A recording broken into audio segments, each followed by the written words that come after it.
Bonjour, on est en direct sur le Facebook Live du magazine 30 millions d'amis et l'Insta Live du magazine 30 millions d'amis.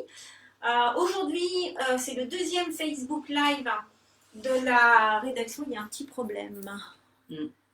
J'allais dire, je le voyais mouliner, j'osais rien. Voilà, hop, c'est bon. Voilà. Excusez-nous, c'est le direct. Donc aujourd'hui, c'est donc le deuxième Facebook Live et Insta Live du magazine 30 millions d'amis autour des métiers au contact des animaux.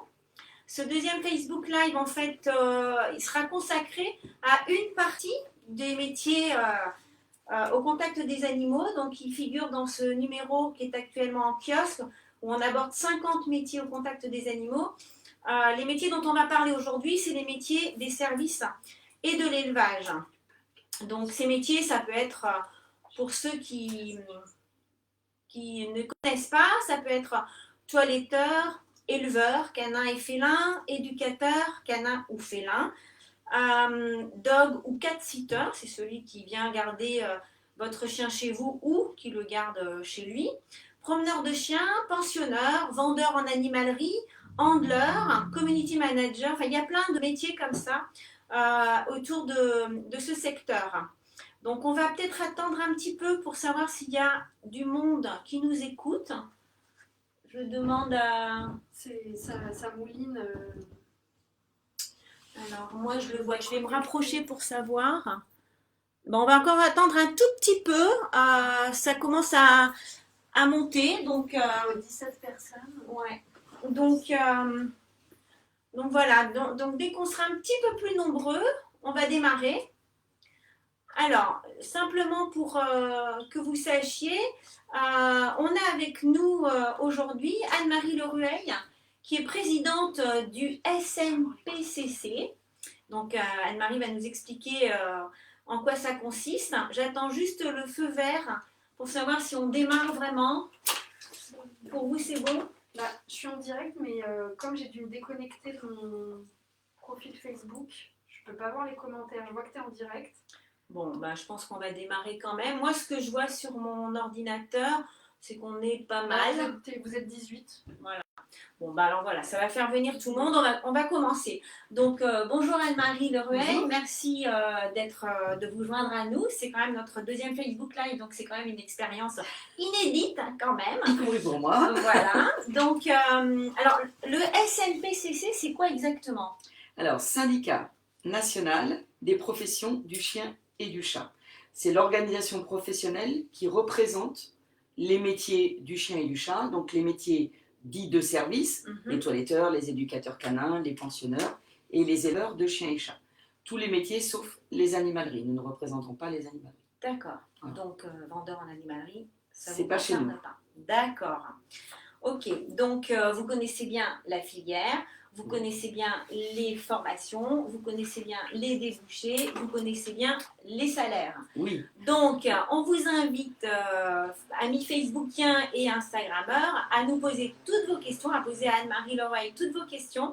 Si vous voulez connaître comment devenir éleveur, combien ça gagne, où il faut se former. Donc, on répondra à vos questions. En attendant, vous allez répondre à mes questions. Et donc, déjà, combien d'emplois ça représente en fait le secteur des services et de l'élevage dans les métiers animaliers? Alors, c'est un peu compliqué à quantifier, d'abord parce qu'il y a plusieurs métiers. Ce sont des métiers qui sont très récents, puisque le premier diplôme remonte à 1984, c'était le diplôme d'éleveur canin. Seulement canin à l'époque. Ce sont des métiers jeunes. Tout à fait. Donc c'est vraiment très récent. Donc on est un peu les professions sont en train de se structurer. Donc ça veut dire qu'avant c'était que du secteur de l'amateurisme, on va dire. C'est que des amateurs qui élevaient des chiens, des chats. Tout à fait. On les avait toiletteurs, surtout. Alors non, les toiletteurs, non, les toiletteurs. La première certification, c'est un CFA à Marmande et un autre à Mulhouse qui l'ont mise en place, mais c'était pas encadré par la profession à l'époque. D'accord. Là aussi, chez les toiletteurs, c'est assez récent, ça remonte à une dizaine d'années maintenant. Et donc, généralement, est-ce que c'est un secteur qui recrute? C'est un secteur qui recrute progressivement, d'abord parce qu'il y a un engouement, c'est pas un engouement de l'animal de compagnie. Je vais reprendre mon propos, c'est surtout que les gens ont un rapport à l'animal de compagnie qui évolue aujourd'hui. Et donc, effectivement, à partir du moment où il évolue, ils le mettent plus en pension, ils vont plus chez un toiletteur, ils sont plus en contact avec des éducateurs canins professionnels. Donc effectivement, tout ça, ça se structure et les gens sont dans l'attente d'autres besoins. En fait, on s'occupe, entre guillemets, un petit peu plus de notre animal, donc on a besoin de professionnels Tout à fait. pour leur apporter ces soins-là, que ce soit l'éducation ou du toilettage, comme vous Tout expliquez. à fait, c'est l'idée. Voilà. C'est l'idée, Il y, effectivement. il y a plus de chiens qu'avant quand même ou non, pas plus? Non, pas plus. On se rend compte par contre qu'il y a plus de ventes chez les éleveurs professionnels. On l'a vu, on va en reparler tout à l'heure par rapport à la période Covid. Mais non, c'est quelque chose qui se structure. C'est-à-dire qu'aujourd'hui, on se rend compte que c'est un métier, quoi. C'est un métier. C'est un métier. Ça n'enlève pas le côté passion, hein, attention. Hein. Je relativise toujours. Je ne veux surtout pas opposer d'ailleurs les genres. C'est un métier passion. C'est un métier passion. Mais... Ce que vous m'expliquez tout à l'heure, il faut aimer les chiens quand même, et ça suffit pas. Ah non, ça suffit pas. S'il suffisait d'aimer les chiens ou les chats pour faire ces métiers-là, effectivement, nous serions très nombreux. Et pourquoi ça suffit pas? Parce qu'il faut aller au-delà. On est à 200% sur nos animaux de compagnie quand on fait ces métiers-là. C'est un choix de vie. Et ça se ressent, ça se vit. Quand vous avez un chien ou un chat dans un foyer, vous en avez un, vous en avez deux, vous vous occupez de un ou deux. Mais quand c'est votre métier, quand vous êtes toiletteur, vous voyez passer 6, 7, 8 animaux dans la journée. Quand vous êtes pensionneur, ou les vacances, quand vous n'êtes pas en période Covid, il y a du monde à s'occuper. Et quand vous êtes éleveur, eh bien la chienne, elle met bas la nuit en général, parce que comme ça, c'est beaucoup plus tranquille. Donc on n'est même pas sur du 7 sur 7. Il faudrait inventer une Xème journée, quoi, souvent dans le métier. C'est un métier qui dépasse simplement la sphère professionnelle. Tout à fait. Ça envahit la sphère familiale, intime. Complètement. Voilà. Complètement. C'est un métier, c'est vrai qu'on dit toujours c'est un métier passion, mais je connais plein d'autres métiers qui sont des métiers de passion. Beaucoup de métiers de l'artisanat sont des métiers passion. Mais pour moi, ça va vraiment au-delà de. Et puis aussi, c'est un métier où il faut des connaissances quand même. C'est pas parce qu'on aime les chiens qu'on peut élever des chiens, faire naître des chiens. On va dire donner les premiers pas de l'éducation canine. C'est aussi un secteur de sachant, il faut quand même savoir le faire. Et c'est toute l'importance de la formation. C'est toute l'importance de la formation. Et quand on disait tout à l'heure que la première formation remonte à 1984, si on parle aussi on a parlé des éleveurs, des toiletteurs, mais les éducateurs, la première certification, elle remonte à 2003 seulement. Ah oui. C'est nous qui l'avons demandé. Ouais. En fait, on a été vraiment précurseurs, notre organisation professionnelle a été précurseur dans tous les métiers en termes de certification. Et justement, donc l'éducation canine, on n'avait pas prévu de l'aborder si tôt, mais l'éducation canine, pourquoi c'est un métier qui a émergé alors que des chiens, on les a éduqués de tout temps? Pourquoi ça a émergé? Alors, j'allais dire, quand j'ai débuté, c'est horrible de dire quelque chose pareil, mais on avait surtout des dresseurs. Oui. Et donc là, on était sur l'utilisation des qualités naturelles d'un chien en vue de quelque chose. Donc ça peut être les dresseurs de chiens de troupeau, les chiens de chasse, bien sûr, ou les chiens de garde et de défense. Là, on était vraiment dans le dressage. Et puis petit à petit, effectivement, l'éducation canine a percé. Parce qu'on s'est dit, mais il faut apprendre aux gens. Avec la différence, c'est ça avec le dresseur. Le dresseur, il prend le chien et il travaille avec. Là, c'était apprendre. En fait, il dresse le chien, alors que l'éducateur, aujourd'hui, il éduque aussi le maître. C'est surtout le maître, je dirais même, c'est surtout le maître du coup d'ailleurs. Hein, parce que sinon, c'est ce que je disais souvent à mes clients, sinon vous m'emmenez tous chez vous. C'est pas une solution. C'est pas une solution. Peut-être aussi, comme aujourd'hui, le chien, il a envahi, on va dire, d'abord les villes, et puis notre vie quotidienne, peut-être qu'on a besoin aussi d'un chien qui a besoin de plus d'éducation pour mieux se comporter, et surtout nous on a besoin d'avoir un petit peu la connaissance pour pouvoir lui apprendre, voilà, le comprendre, et puis lui permettre de vivre en bonne intelligence et en bonne compagnie avec nous dans un univers qui est principalement urbain. Et disons que les propriétaires d'animaux aussi ont développé cette écoute, cette intégration dans la cellule familiale, cette écoute de l'animal de compagnie, c'est-à-dire que c'est pas juste un chien qui est couché là. Donc il y a un vrai intérêt aussi des propriétaires d'animaux pour aller s'inquiéter finalement de ce que veut le chien ou le chat d'ailleurs qui vit dans la maison ou dans l'appartement. Et c'est là aussi où toute l'éducation canine prend son importance. Quand on a demandé cette certification-là en 2003, il a vraiment fallu se battre pour démontrer qu'il y avait un... Aujourd'hui, ça paraît simple, presque 20 Ouais. ans après. On se dit, bah, c'est une évidence. Sauf que pour que ce soit une évidence en C'est un 2021, parcours un peu il compliqué. fallait Ouais. 20 ans avant pratiquement dire, non, non, il y a quelque chose qui est en train d'arriver, une évolution, et il faut qu'on réponde à ce besoin-là. Ok, donc là on va commencer à répondre à des questions. Merci hein, de nous poser toutes ces questions. Il y a plein de questions. Et donc là c'est une question de Vanessa Denis. En fait, Vanessa elle nous a même posé 3 questions.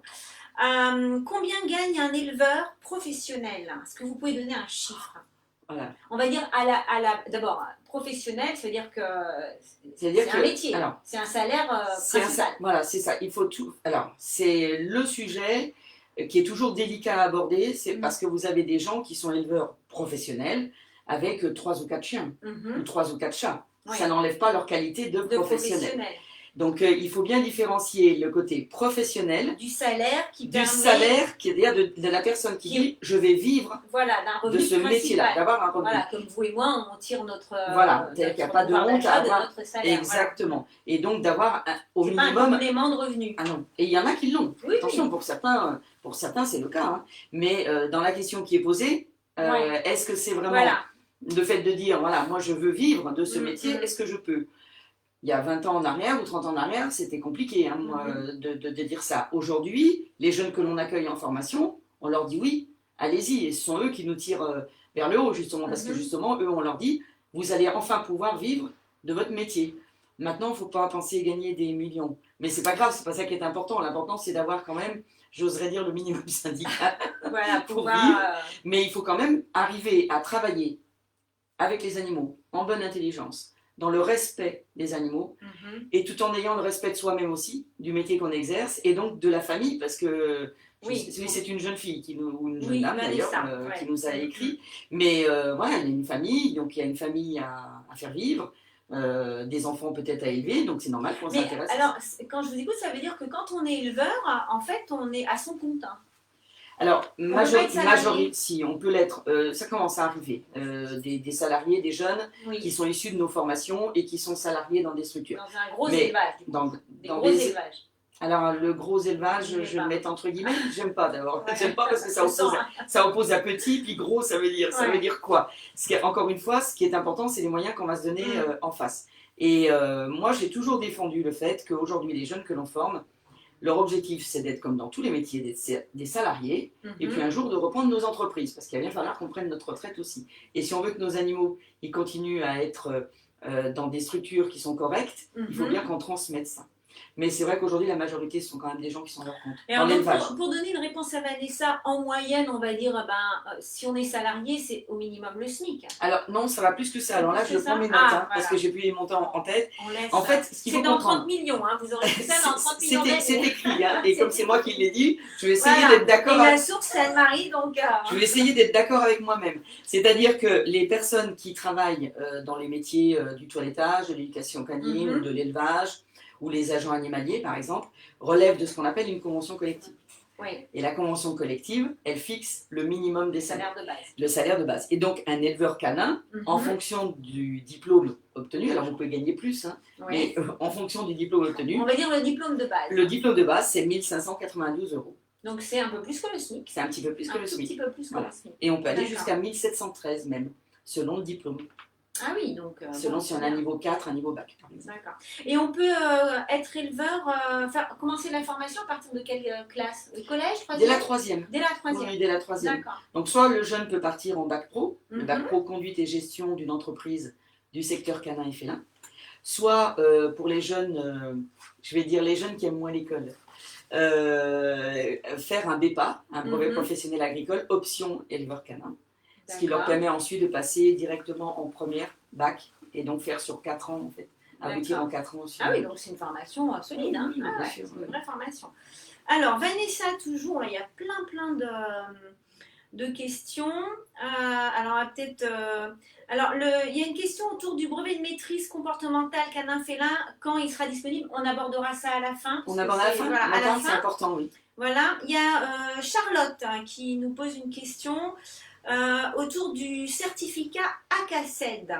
Alors là, pour moi, c'est un mystère. Alors, elle met, pourra-t-elle, avec cette formation, exercer en tant qu'éducatrice comportementaliste chat et chien? Alors déjà, c'est quoi le certificat Alors, ACACED? déjà, ce n'est pas un certificat. Ah. La CACED, c'est le minimum qu'il faut avoir en termes de formation pour exercer l'un des métiers que l'on vient de citer, sauf les toiletteurs. D'accord. Les toiletteurs, aujourd'hui, il n'y a pas d'obligation. Mais la CACED, c'est le minimum. C'est l'acronyme de quoi? Alors la CACED, alors c'est l'aptitude, c'est moi qui demandais. Non, c'est actualisation des connaissances à CACED, animaux domestiques, animaux d'espèces domestiques. En fait, c'est un minimum requis. C'est le minimum, oui, tout à fait. C'est une formation de 2 jours. 3 jours si vous faites chien et chat. Donc, si j'ose dire, j'ai presque envie de lui répondre, malheureusement, oui. Parce que nous, ce qu'on vise, c'est pas que les gens, surtout que ce soit des jeunes ou des personnes en reconversion, professionnelles d'ailleurs, ce qu'on vise, c'est pas que les gens qui exercent aient la CACED, c'est que les gens qui exercent aient des certifications qui sont diplômantes ou en tout cas, à minima, reconnues par la branche professionnelle, effectivement. Mais elle pourrait, ça serait dramatique. Parce qu'en termes de formation, la CACED aborde 8 domaines de connaissances, tout confondu. Donc les logements, l'alimentation, la reproduction. Ah oui, c'est beaucoup en 2 jours. Ah oui, en 2 jours, c'est juste pas possible. Quand vous voyez les jeunes, express, bien sûr, quand les jeunes en bac pro, ils font 3 ans de formation. Ouais.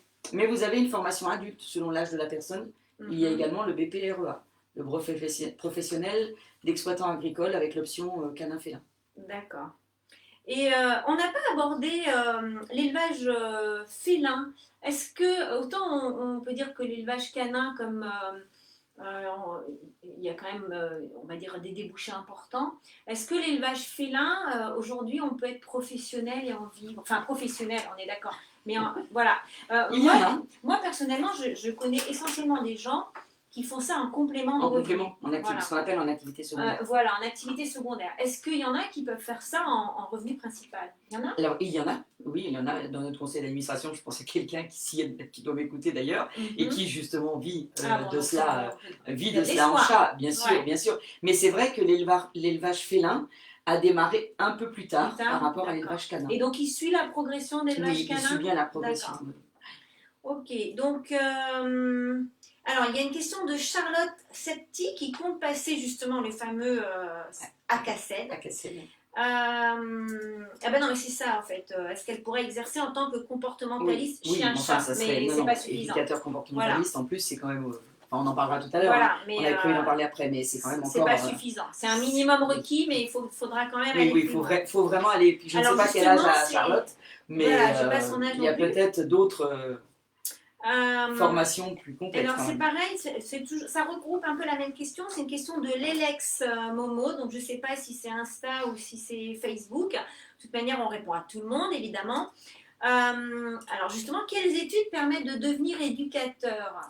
On va partir sur canin. Donc on a compris, la CACED, c'est le minimum requis. Oui. Mais après, c'est quoi la formation alors? Eh bien, il existe un brevet professionnel option éducateur canin, un BP. Alors, généralement... On peut démarrer donc, en rejoignant un bac pro. Oui. Alors, généralement, ce BP éducateur canin, ce sont des jeunes adultes qui démarrent.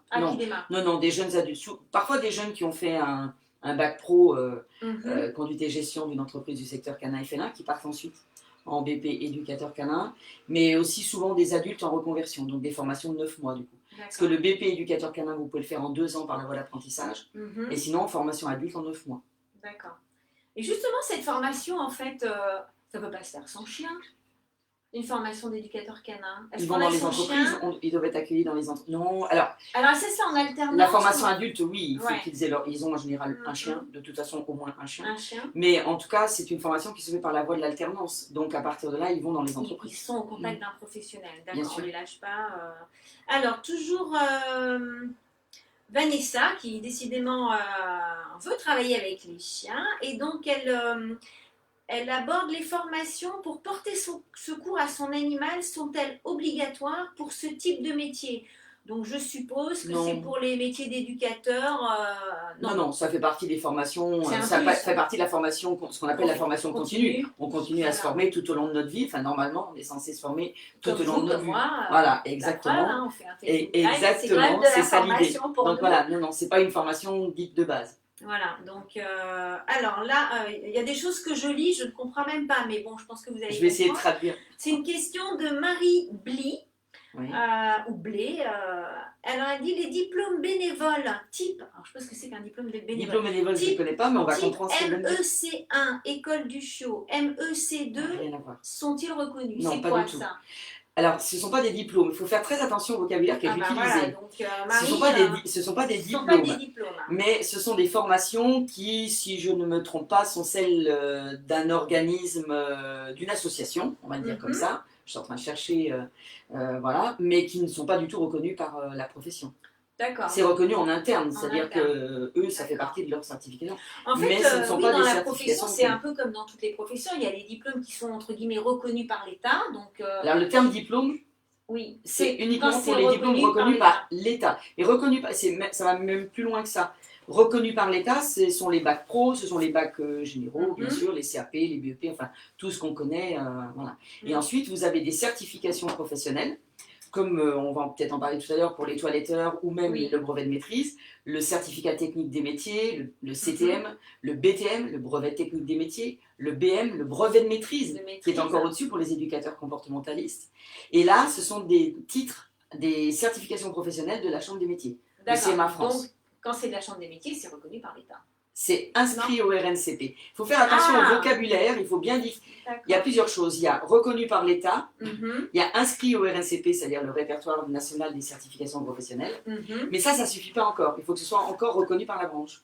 Parce que n'importe quel organisme, dès lors qu'il rentre dans le moule, si j'ose dire, peut faire inscrire une certification au répertoire national. C'est assez logique, il faut être reconnu par ses pairs, en fait. Bah, en gros, voilà, c'est ça. Voilà, d'une manière ou d'une autre. Donc voilà, donc quand elle nous dit ça, je ne dis pas que ça vaut rien. Je dis juste que ce n'est pas reconnu. Demain, elle se présente pour un emploi, par exemple. Ça n'apporte rien. D'accord. Mais si elle a déjà ça, c'est bien. Ça veut dire qu'elle est intéressée. Donc autant qu'elle se professionnalise Qu'elle maintenant. se professionnalise. Voilà. Donc c'est un peu comme la cassette, c'est toujours des choses qu'on empile. Ah oui, il faut monter. Voilà, il faut monter. vraiment monter. Donc il faut avoir un petit peu d'ambition. Et puis, on peut faire ça en fait régulièrement, se former tout en travaillant en fait. Voilà, donc, mais de toute façon, la loi sur choisir son avenir professionnel a modifié ça il y a 2 ans. C'est-à-dire qu'aujourd'hui, on part du principe qu'on peut se former et voire on doit se former tout au long de sa vie. Et donc aujourd'hui, vous avez même des adultes qui ne sont pas obligés de tout abandonner du jour au lendemain pour passer un diplôme et une certification reconnue, mais peut le faire par, comment je vais utiliser le mot, module. Je pense que module, c'est un vocabulaire assez simple, par module. Et donc, au bout d'un moment, en additionnant les modules, on a le diplôme. Exactement, ok. Alors, avant de reprendre les questions de nos amis de l'autre côté de l'écran. Je voulais savoir, est-ce que la crise sanitaire du Covid a changé les choses par rapport aux professions de l'élevage et du service? Est-ce que d'abord ça a impacté les filières, enfin la filière, par exemple je pense les chiens, on dit que ça s'est plutôt bien passé. Alors, les toiletteurs, il y a quand même des entreprises qui ont dû fermer. On a dû fermer tout à l'heure, on était en fermeture administrative effectivement, donc effectivement c'est compliqué. Le premier confinement, ça a été encore plus compliqué puisqu'on l'a appris en 48 heures. Donc là, il a fallu, pour s'organiser, c'est difficile. Le deuxième confinement, les gens ont pu s'organiser. Mais effectivement, on était sur des métiers qui étaient fermés, que ce soit l'éducation canine, que ce soit le toilettage. Et par contre, l'élevage. Alors, ça s'est bien porté. Moi, en tout cas, la SCC, qui est la Société Centrale Canine, m'a dit que tous les chiots avaient été vendus. Parce que c'est la publication que nous, on a faite en tant qu'organisation professionnelle. Voilà. Mais pour une chose, on est contre cela depuis des années, et pour une fois, ça nous a servi. C'est-à-dire que le chien et le chat, c'est un bien meuble en droit français. On fait partie des gens qui disent c'est pas un bien comme les autres, c'est pas une table, c'est pas une chaise. Sauf que, effectivement, dans le cadre de cette crise sanitaire, tout ce qui était bien meuble pouvait être livré. Donc du coup, les éleveurs ont livré. Alors pas tous, il y a des éleveurs qui ne pouvaient pas quitter leur structure ou qui n'avaient personne, mais les éleveurs ont pu du coup ont pu se déplacer et livrer les adoptants, les acheteurs, et livrer les chiots qui avaient été réservés. Tout à fait. Voilà. Ah oui, uniquement des chiots réservés. Ah oui, on n'avait pas le droit de... Non, attention, c'était bien. Donc effectivement, aujourd'hui, les photos, les visios, les films, il y a plein d'éleveurs qui ont filmé les chiots pour montrer aux gens. Enfin, il y a eu le même phénomène dans les refuges. C'est-à-dire dans les refuges, vous deviez adopté virtuellement. Tout ça veut à fait. dire, et Ils donc, filmaient, on pouvait, eux aussi. voilà, on pouvait vous le présenter via Facebook, vous faire rencontrer une première fois l'animal Oui. et puis ensuite. Et on a eu quand même une crainte, hein. On avait peur que les gens utilisent en fait le fait d'avoir un animal pour pouvoir aller se promener 1 heure. Oui. Ça, c'était quand même l'inquiétude, hein, c'est Mhm. normal. Et puis en fait, avec le recul, on se rend Non, compte que non, ouais, non, c'est les gens raisonnable. étaient vraiment très très raisonnables. Mais par contre, du coup, les frontières étaient fermées. Oui. Les animaleries dans le premier confinement étaient Étaient fermées. fermées. Et puis les particuliers, depuis pratiquement 1 an, ne reproduisent, Ne font pas reproduire. reproduisent beaucoup moins. Font reproduire, pas reproduisent. Donc, Ils du font coup, reproduire effectivement, beaucoup. ça a Donc du coup, déporté les toute gens la demande chez les sont allés chez les professionnels. professionnels. Voilà. Et beaucoup d'éleveurs aujourd'hui disent qu'ils ont même des listes d'attente. Et ce qui est intéressant, c'est que quand vous dites aux gens, mais non, mais moi, j'ai pas de chiot avant 6 mois, par exemple, Mhm. on a des éleveurs qui nous disent, mais les gens, ils attendent quand même. C'est-à-dire Oui. que les éleveurs n'ont pas augmenté la production, et ça c'est très bien, Ouais. parce que du coup on avait un risque de surproduction, et ça c'est pas bon.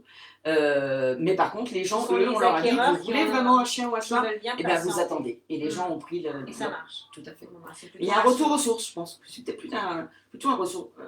On Bah, est les peut-être gens, retourné ils ont- à l'essentiel. Voilà, peut-être. puis les gens sont en télétravail plus, la cellule familiale s'est un petit peu Tout à fait. recédée, Tout à fait. resserrée, donc du coup l'animal a Alors, toute sa place. effectivement, bon, en toilettage, il a fallu s'adapter quand même, mais en éducation canine, ce qui est un peu délicat, on avait souvent des questions d'éducateurs qui disaient, mais moi je suis dans une famille où il y a un souci avec l'animal, est-ce que je peux intervenir? Moi je reconnais qu'en tant qu'OP, j'ai dit oui. Mhm. J'ai dit oui, on ne peut pas laisser la famille en détresse, l'animal, c'est pas possible ça. Donc, moi j'ai eu répondu, ben, s'il y a un souci, vous renvoyez vers nous et puis on assumera. Mais effectivement, même les chiots, ça manquait un petit peu pendant la période de confinement. Ça manquait d'éducation canine. On voit bien le retour à l'éducation canine là. Les gens reviennent, mais bon voilà. Alors, je vais poser. Alors, j'ai plusieurs questions. Alors, il y en a auxquelles on a déjà répondu, notamment toujours autour de la cassette. Alors, j'ai une question aussi autour de la cassette. Alors là, moi, je n'y connais rien. Donc, c'est Elia Odyssée qui dit pourquoi les promeneurs de chiens n'ont pas besoin de la cassette, mais les dog-sitters, oui.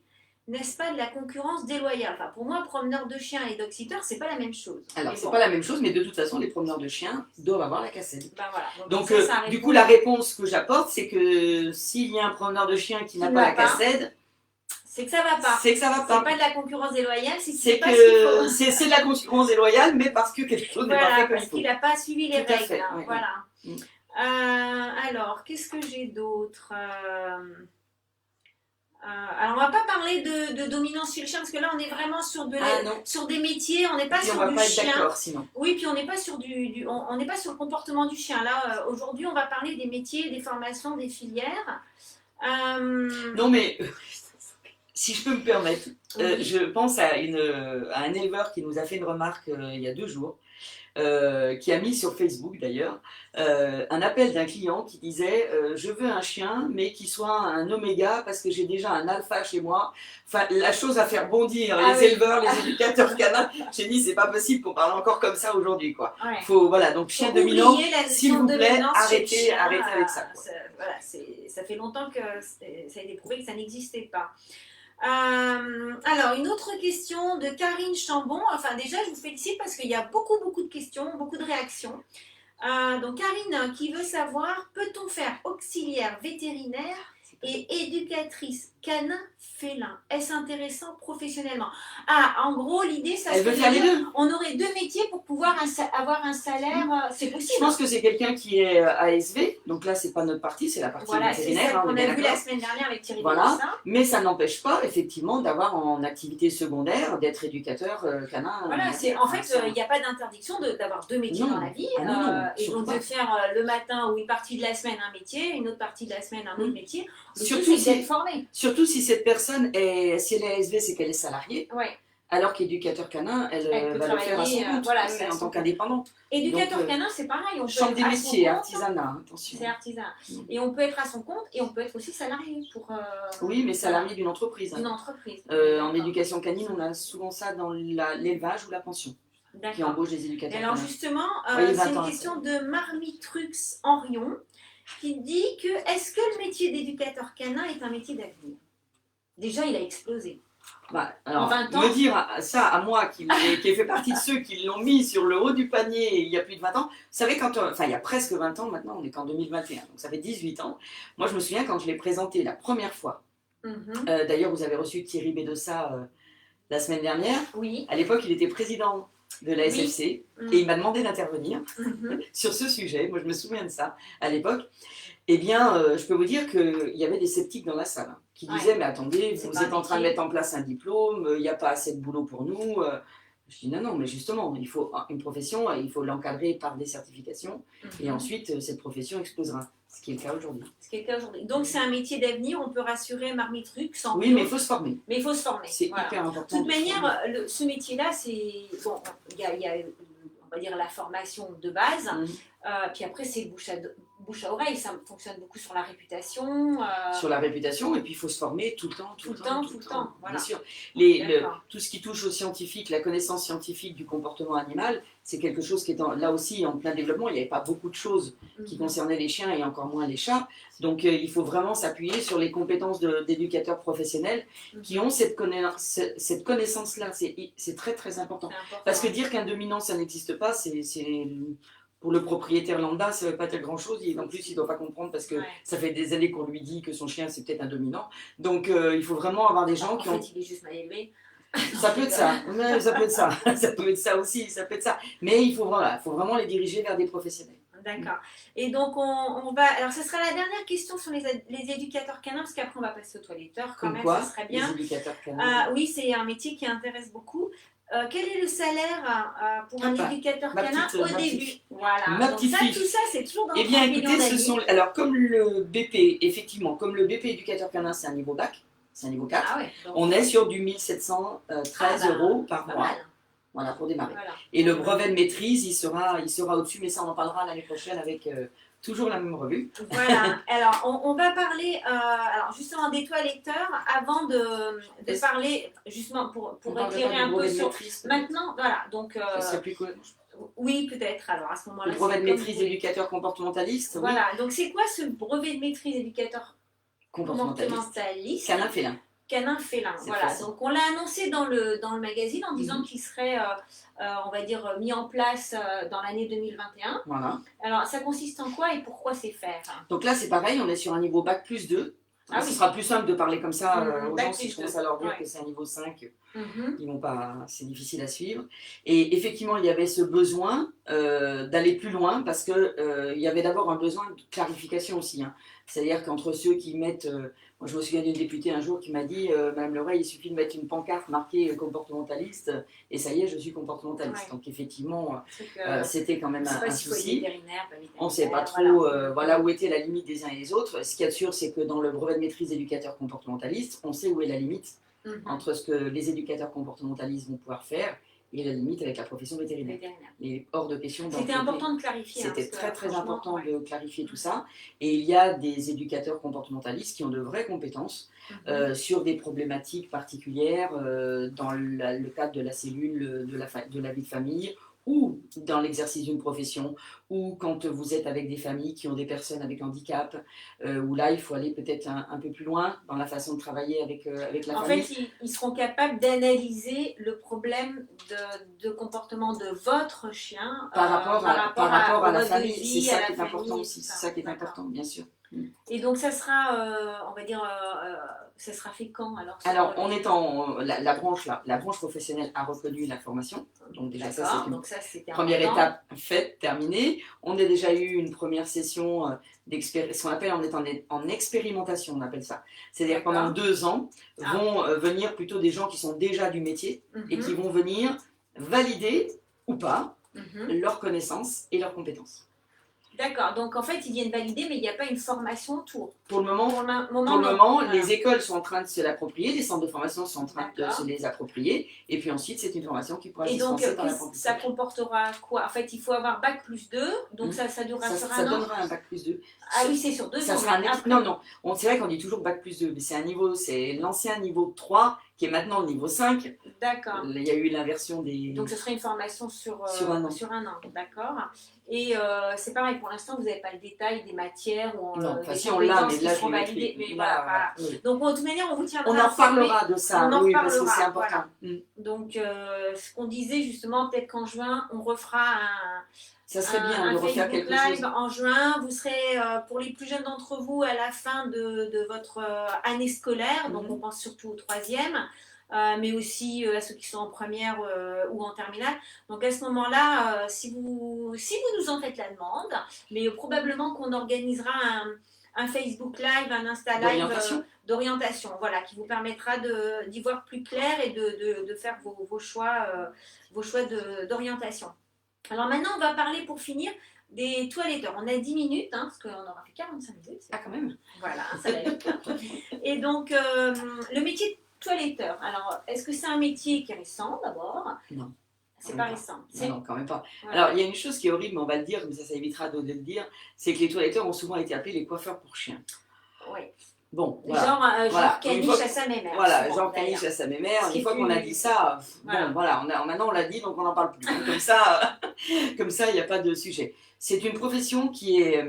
aujourd'hui, je trouve qu'on est arrivé vraiment dans cette profession à une complétude. C'est-à-dire qu'on a mis en place un CTM, certificat technique des métiers, toiletteur canin et félin, parce que justement l'arrivée du chat dans tous les métiers faisait qu'il fallait...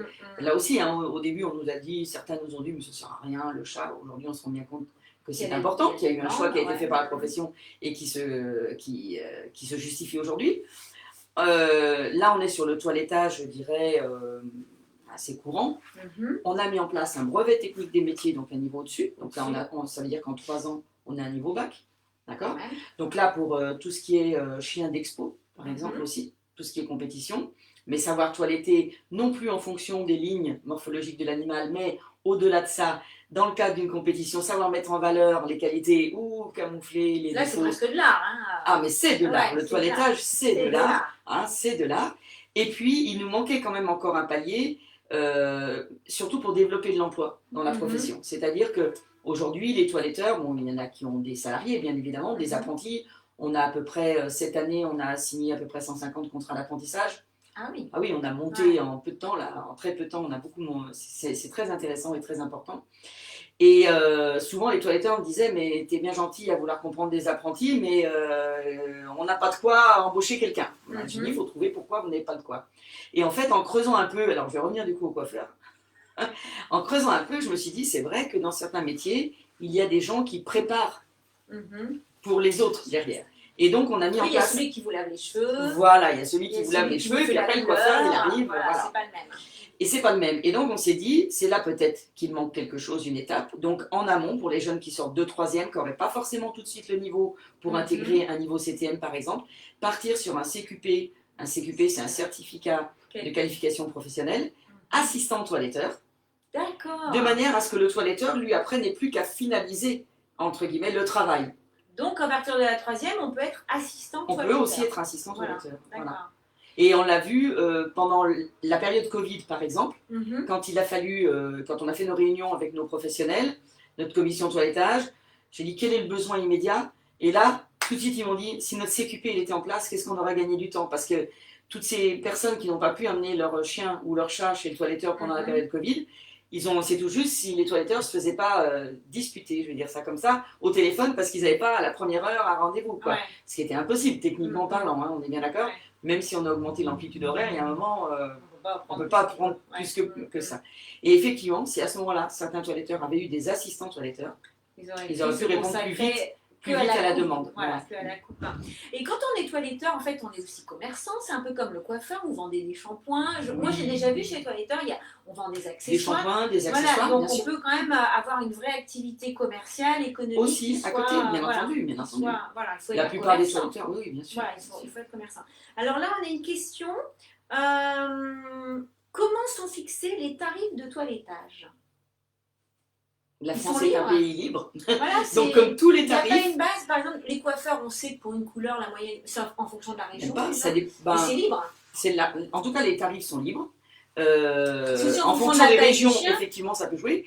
Mais moi, j'ai des collègues toiletteurs qui sont dans des régions où il y a moins de monde que d'autres Mhm. et qui ont des tarifs parce qu'ils sont capables de fournir un travail. Bah, je plus que pense correct, aussi, c'est quoi. aussi votre réputation, votre, Bien sûr, mais bien sûr. enfin, voilà, votre expérience, et puis peut-être aussi en fonction de la taille du chien. Donc quand c'est un petit chien, c'est peut-être moins. Non. Ça On dépend passe aussi moins de si temps. c'est juste épiler le chien. Enfin, je sais pas, moi je C'est connais encore pas autre grand- chose, ça. C'est encore Voilà, autre mais chose. c'est aussi le toiletteur qui fait ça. Bien sûr, c'est toiletteur. Voilà, Oui, bien c'est sûr. pas. Et puis attention, parce que là aussi, il y a des surprises parfois entre le toiletteur qui va prendre une tondeuse et qui va. Voilà. Et puis celui qui va prendre le temps d'épiler sur certaines Ah races, oui. c'est autre chose. Donc bah, c'est quand même c'est un rapport de clientèle, c'est au client aussi de. Bah, c'est au client, mais on part quand même du principe que le client, il ne sait pas forcément et que c'est au toiletteur à dire, vous savez que je peux vous proposer telle ou telle prestation.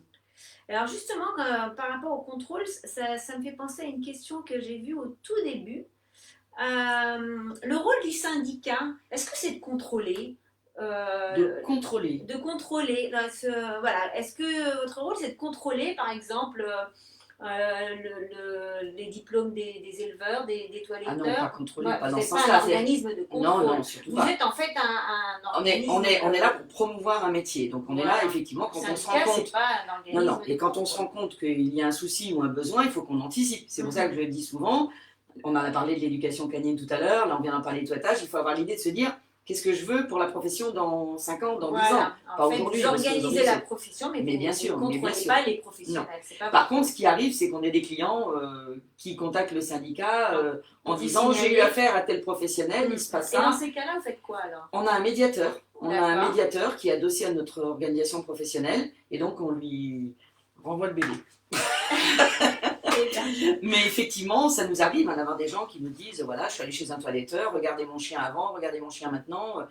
Moi, il n'y a pas longtemps, on a vu une personne qui avait un chien qui se faisait épiler et qui nous en. Alors, je vais pas en dire plus parce que voilà, mais le chien allait avant chez une toiletteuse qui épilait, qui faisait. Et puis elle a changé de région, elle a donné son chien en pensant Il a que l'autre- rasé.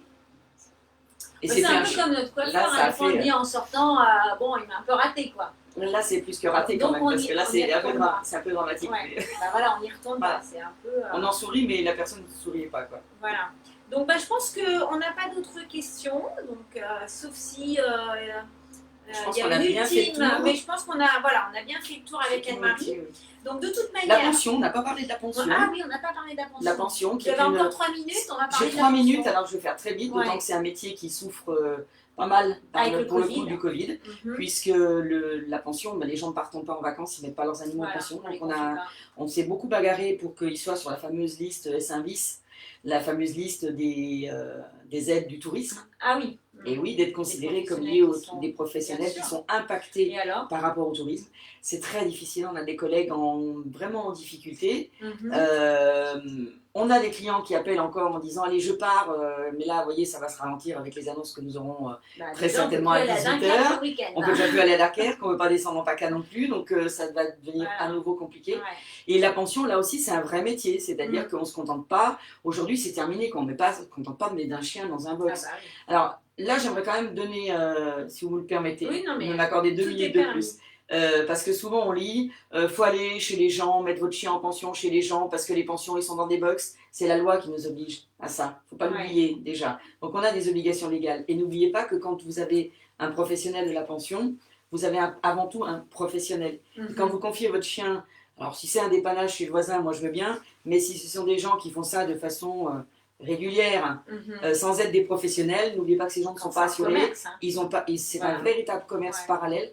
Et là, effectivement, en situation déjà difficile que l'on a aujourd'hui, c'est pas l'idéal. Et surtout- Faites travailler les gens dont c'est le métier, quoi. Surtout, il faut rappeler quand même que quand on fait appel à des gens qui ne sont pas des professionnels, qui ne sont pas reconnus, le jour où il y a un problème, parce que malheureusement ça arrive, Oui. le jour où il y a un problème, on n'a aucun moyen de recours. On parlait tout à l'heure des clients, on a régulièrement des gens qui nous Voilà, appellent aussi, hein, donc pour ça. il faut faire quand Et même là, on leur appel dit à qu'est-ce que vous voulez des... qu'on fasse. On n'est pas fait affaire à un professionnel. Voilà. Là, pour le coup, personne ne peut vous aider. Donc, s'il y a eu un problème de santé avec votre animal, s'il y a eu un accident avec votre animal, il n'y a aucun recours, on va dire, légal pour dénoncer une personne. Donc c'est pour ça que c'est important de faire appel à un professionnel. Et je dirais que les Ils gens... ont la formation, ils ont Exactement. les assurances, ça n'empêche pas parfois un accident, mais au moins il y a un encadrement qui vous Tout à permet fait. de... Et je dirais aux gens qui nous écoutent, que vous soyez des futurs professionnels ou des gens qui utilisez nos services, pensez aux professionnels dans une période comme on est en plus aujourd'hui, où on a des entreprises en difficulté, quoi. Et vous verrez que vous serez gagnant Voilà. à faire appel à des professionnels. Bon, en tout cas, je pense qu'on a fait le tour de la question. Je remercie déjà Anne-Marie Leroueil, donc présidente du syndicat national des professions du chat, Du chien et du chat. Je remercie tous ceux qui nous ont consacré ces 3 quarts d'heure pour apprendre plein de choses. Je vous rappelle que vous avez toutes les informations sur le magazine 30 millions d'amis qui est actuellement en kiosque. C'est un numéro spécial métier autour de l'animal.